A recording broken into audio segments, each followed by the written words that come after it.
Virginia has history, and plenty of it.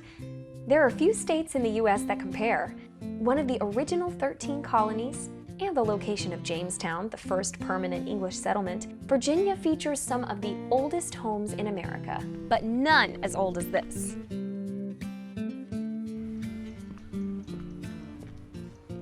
Portions of this beautiful Tudor behind me were built on the other side of the Atlantic Ocean, in England, way back in the 15th century. So how did a house with such an old, faraway foundation end up here? The name Agecroft can be traced back to an original deed from 1376 in Lancashire, England. The building we see today shares the same name, but little else. Its beautiful timber and whitewashed mortar is from a series of remodels that took place sometime during the 15th and 16th centuries, the Tudor period in England. See, we've always been updating our kitchens. As time passed, England's industrialization transformed the Lancashire countryside. Coal mines replaced farmlands, and steam engines tore through Agecroft Hall's backyard. The farming town understandably but permanently changed. By the turn of the century, the home was abandoned.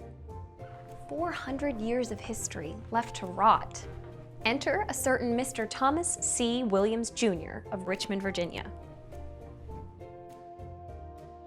A man who made his money in tobacco, banking, and shipping. The kind of guy who had the resources to have an old hall moved halfway across the world.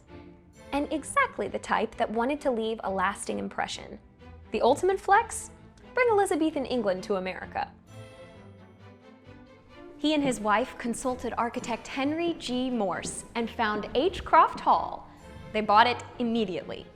It had good bones, as they say. The house was pulled apart, plopped on boats, and shipped across the Atlantic. They broke ground in Virginia on April 16, 1926. The original floor plan, several hundred years old, was changed for more modern amenities, like a garage for a new contraption, the automobile. Outside the home, it's clear that its contents aren't the only things brought over from England. The landscaping is reminiscent of an English garden, inspired by the Hampton Court Place in London. The home's stunning black and white facade, called magpie work, is purely decorative, meant to flaunt the wealth and prestige of the owners. Look closer, that's not paint. Those are all individually cut, inlaid pieces of wood. Another common Tudor-style choice, many windows at Agecroft employ a style that features leaded glass casements. The most impressive example of this style is the 25-foot wide window in the main entryway, just as you walk inside. The home is filled with antiques from the Tudor period, except for its Gatsby-era library with 1920s comforts. The massive 11,000 square foot room houses 4,000 volumes of classic English literature. I better brush up on my English lit. Back when Agecroft was built, lighting a home was a common challenge.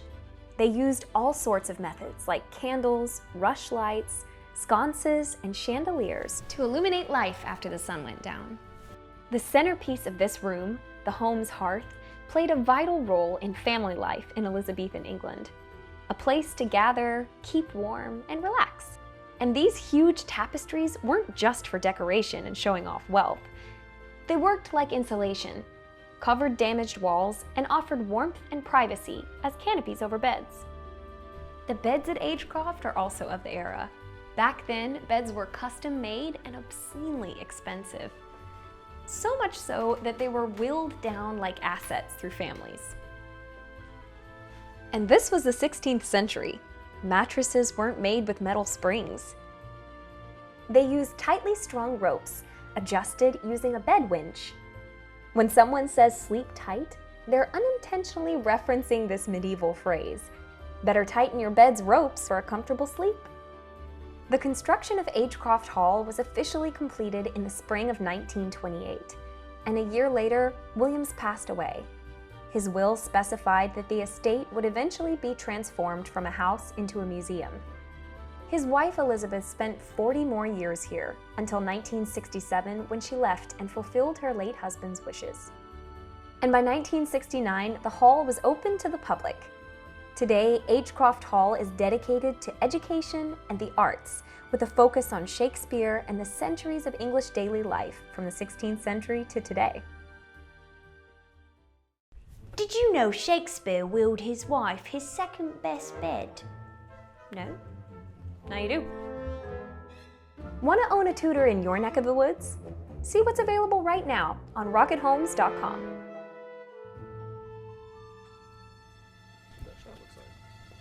Did you know Shakespeare? No, it's me. I'm sorry.